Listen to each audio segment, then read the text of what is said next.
So far, the government has disbursed over 50 billion shillings to participating banks under the Grow Loan project, with Centenary and Finance banks receiving the largest share of 12 billion each. Earlier last year, these two banks had exhausted 6 billion shillings in the first tranche, which explains the growing concerns about the availability of these loans. By the time most of the women were cleared for borrowing, the women within the Greater Kampala and other business areas that were well prepared had already borrowed most of the money.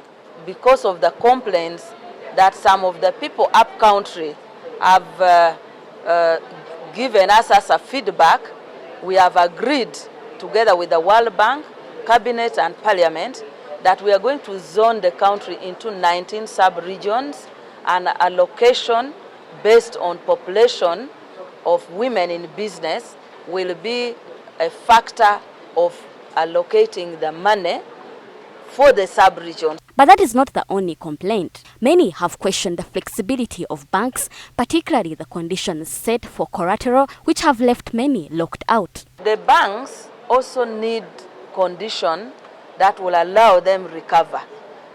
Because for us as government, we have put all the risk to the bank, and we have told the banks it is up to you to lend and recover. So because we have not de-risked the bank and told the bank you must ensure you recover all this money, they are also ensuring that they put condition which allows them to recover the money. But for Stella Nasekwe, who took a loan from a microfinance at an interest rate of 34%, the Grow loan feels like free money. In fact, she hopes that the government will replenish these funds as soon as possible. By the time this money came, most of us had already loans, expensive loans. Like I personally had a loan. I'm still actually servicing it. Apparently, I'm paying a total loan amount of around 6.5 in addition to this one. But I do not feel the pinch. I don't feel any pinch about the Grow loan because it is cheap. It is extremely, extremely cheap. So the government should help us recycle this money. I mean, let the money be in stay. Currently, we have given loans to over 2,000 women.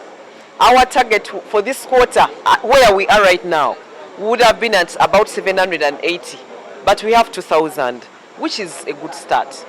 The challenge we've had is that the demand for Grow is too high, more than the resources that we have.